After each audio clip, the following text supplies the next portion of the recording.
இப்போ பாரு, இது புரிஞ்சா?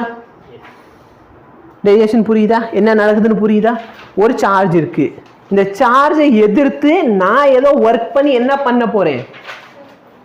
பக்கத்தில் கொண்டு வர ட்ரை பண்றேன். புரியுதா? Externally I am doing some work. Okay, any difficulty? Sampath, உள்ளே இருக்கவங்களுக்கு புரியுதா? எஸ். ஸோ இது பேசிக்கலி 4 ஃபார்முலா. ஓகேவா? இதே 4 ஃபார்முலா சுற்றி வர போகிறோம். எவ்வளோத்தானா பொட்டென்ஷியல் டிஃப்ரென்ஸை நான் டிஃபைன் பண்ண போகிறேன். பொட்டென்ஷியல் டிஃப்ரென்ஸ் ஒன்றும் இல்லை, ஒரு பாயிண்ட்டுக்கும் இன்னொரு பாயிண்ட்டுக்கு நடுவில் இருக்கிற டிஃப்ரென்ஸை தான் நம்ம பொட்டென்ஷியல் டிஃப்ரென்ஸ் சொல்லுவோம். ஆஸ் பர் உங்கள் 10th ஸ்டாண்டர்ட் டெஃபினேஷன் ஞாபகம் இருக்கா? பொட்டென்ஷியல் டிஃப்ரென்ஸ் எழுதிக்கோ. Potential difference is defined as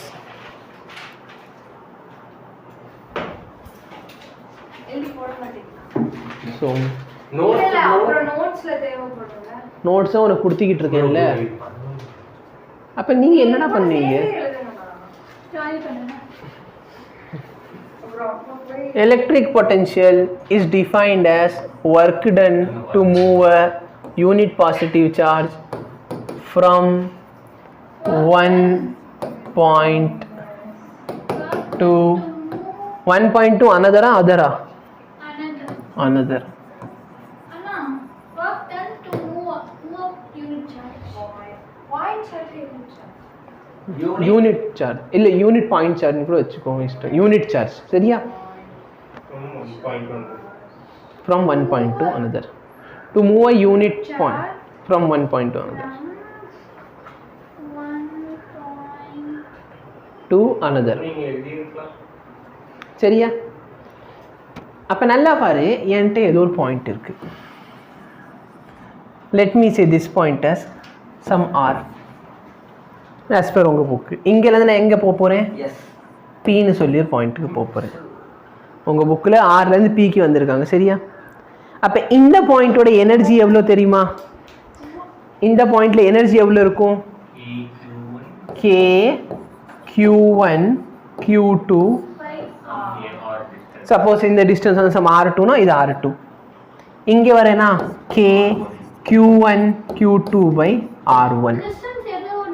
எதோடது அப்படின்னு பார்த்தோன்னா இங்கே இருக்கிற ஒரு பெரிய சார்ஜ்லேருந்து நான் மெஷர் பண்ணுற டிஸ்டன்ஸ்.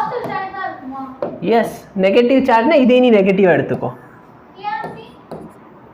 ஏன்னா நெகட்டிவ் தான் நெகட்டிவாக ரிப்பல் பண்ணும். கரெக்டா?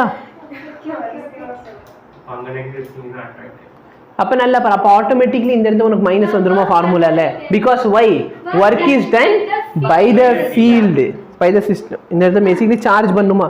அப்போ அது வந்து ஒர்க் பண்ணுறது தான் அங்கே நெகட்டிவ் வந்துடும். கரெக்டா? அப்போ நல்லா பாரு, நான் எங்கேருந்து எங்கே வந்திருக்கேன்?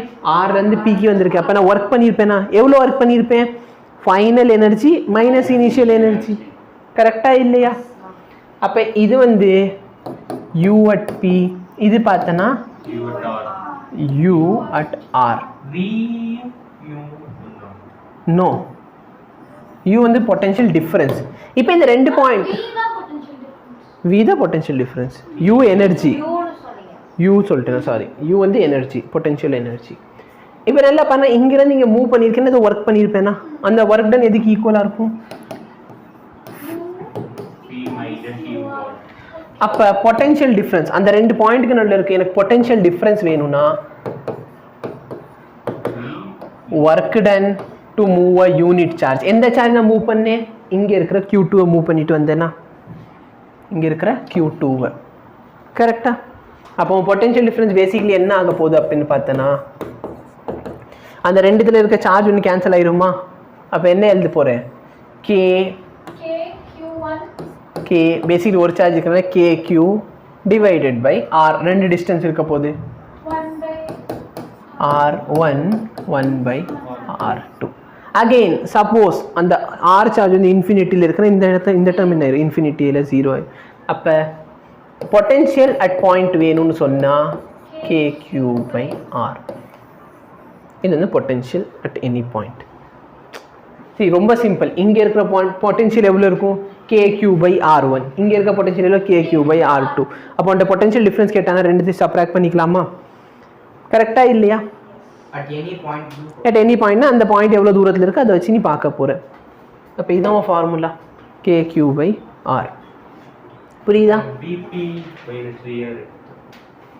அது டிஃப்ரென்ஸ், ரெண்டு பாயிண்ட்டுக்கு டிஃப்ரென்ஸு, பொட்டன்ஷியல் டிஃப்ரென்ஸ். ஓகேவா? இப்போ இந்த இடத்துல என்ன ஆயிடுச்சு, ஆர் வந்து எங்கே இருக்கு, ஆர் இஸ் அட் Infinity. இல்லை போனது இன்ஃபினிட்டி ஃபுல்லாக போடல.